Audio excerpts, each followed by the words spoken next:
Greetings all and happy Mother's Day.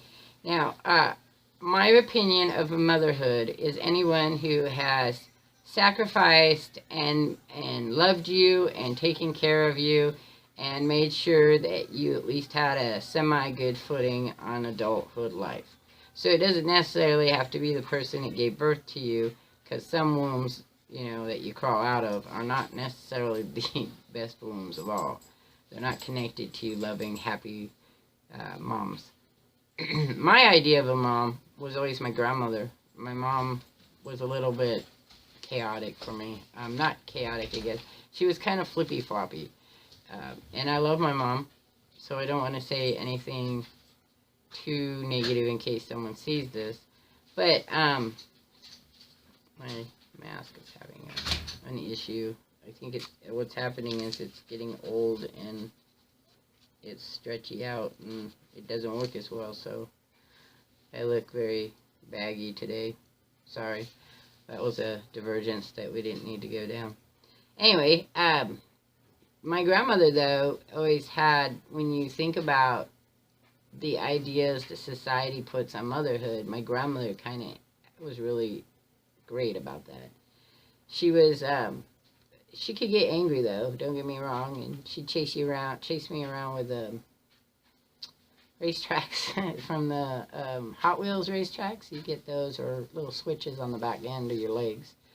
But I don't think I remember her ever actually hitting me. I think I watched her run after one of my uncles with it once, but other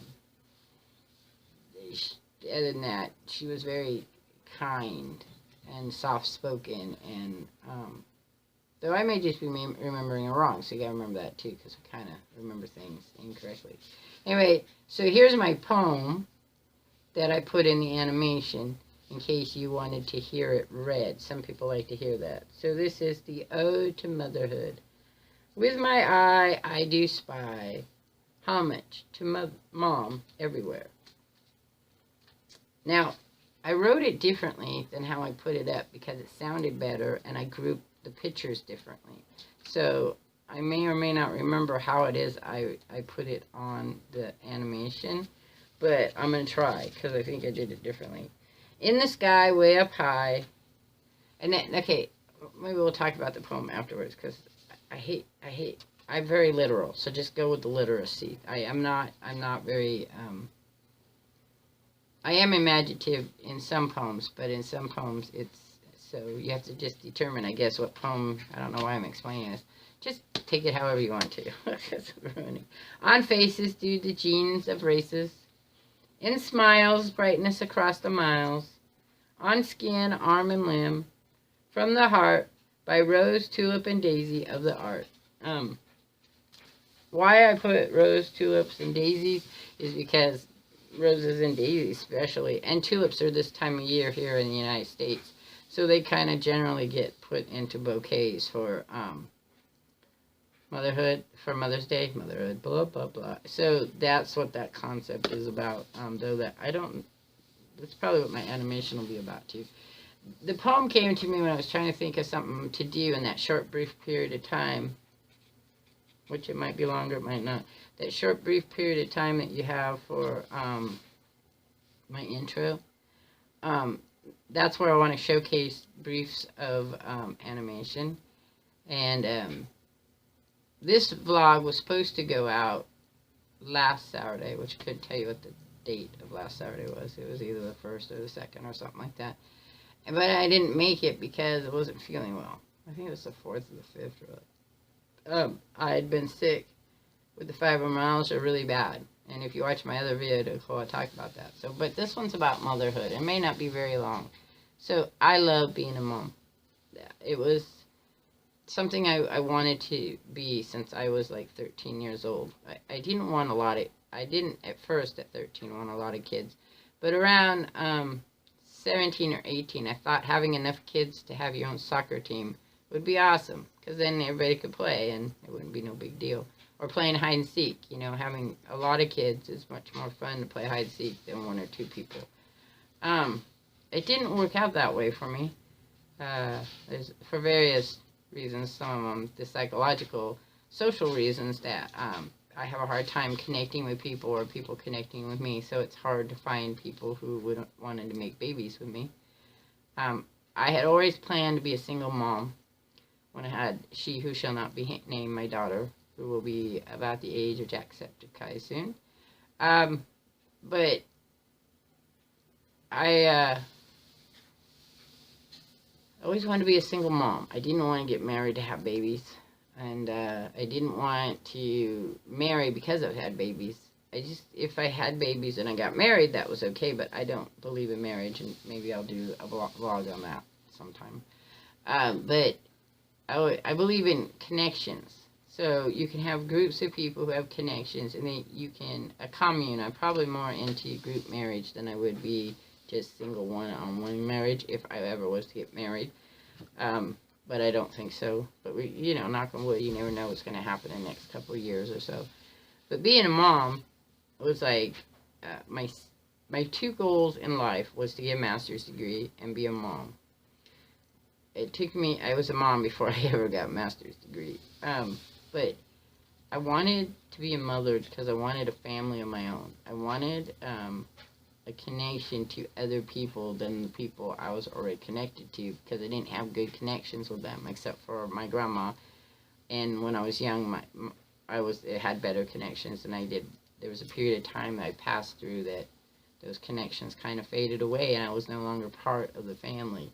Now, people always argue with you that they'll be like, "Oh, yes, you are," but if you don't feel that connection, then you're not really part of that family. And there's a period of time where those connections broke, and we're not.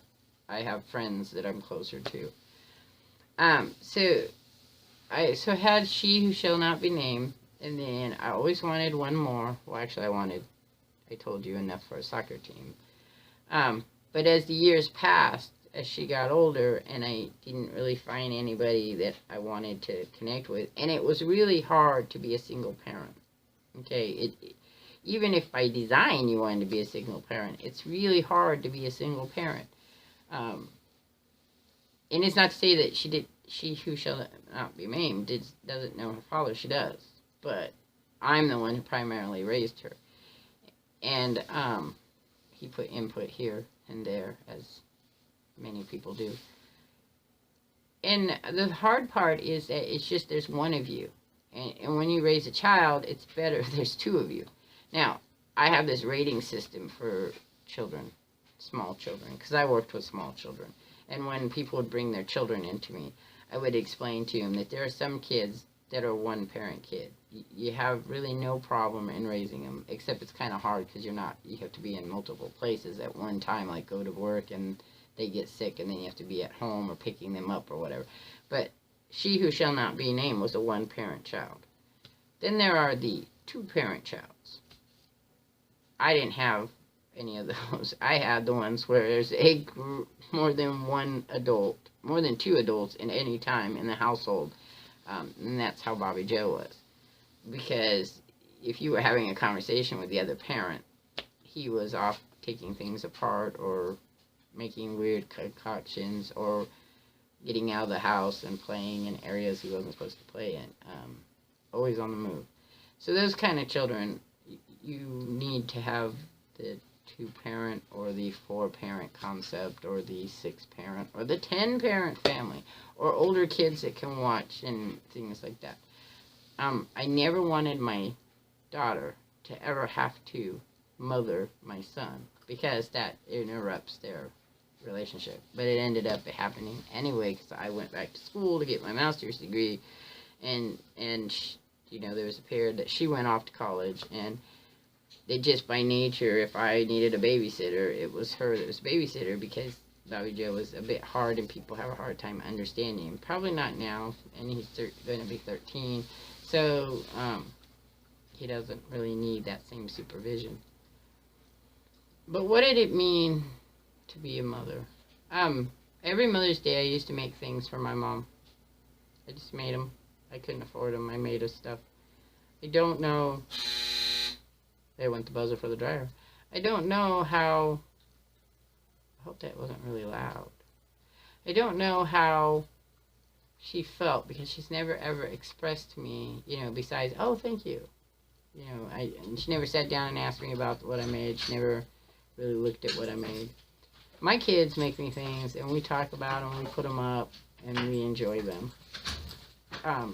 So my idea of motherhood is different than, must be raining outside, the dog's wet. Is different, I guess, than my mother's idea of motherhood. I love my kids to pieces, and then I eat them slowly. No, that's a joke. I love my kids to pieces. I love them. I just love them. They're my life. And I'm lucky enough that in my time of need and illness, that my daughter lives with me. I'm lucky about that. We lived together, though, prior to me being diagnosed, because she had a small baby and wanted to work, and we were going to do the two-parent thing. So my ode to motherhood is that it is good to pay homage to your mom. I don't know that you need to pay homage to someone that gave birth to you but isn't your mom. That's up to you. I don't know that I would. I would pay homage to the person who spent and sacrificed time to you. So even my mom fits in that thing, because my mom, you know, tried really hard to be a really good mom. So I hope that all the moms out there have a wonderful motherhood day. I'm going to change that, Mother's Day. I understand that sometimes you lose connection with your children, and and they lose connection with you, and that's sad, and I'm sorry for that. And I wish to say, I would love to say that you're still appreciative, but I don't know what would cause the disconnection, and maybe some of you are not that great of mothers and need to work on it. But just a good enough mom is someone who makes sure that you have food and clothes and go to school and make sure that you understand the rules. That's a just good enough mom. Anything extra beyond that may be from your bubble and has nothing to do with your mom. Anyway, so this is a short one. Again, happy Mother's Day. I will try to get one out for Father's Day, even though I'm not a father, but I think there's an ode to fathers as well. We put a lot of pressure on our fathers in the world, especially in the United States, and I think that needs to kind of be not pressurized as much. You either love your children or you don't. You either want to be a part of their life or you don't. Sometimes you can't, and that's different than not wanting to. Sometimes you make choices that impede into being able to be there for your children, and you kind of have to not do that. You have to try very hard to always be there for your children. Alright, peace. Hope you guys liked the little cartoon, and I'll catch you all on the flip side. I am out of here.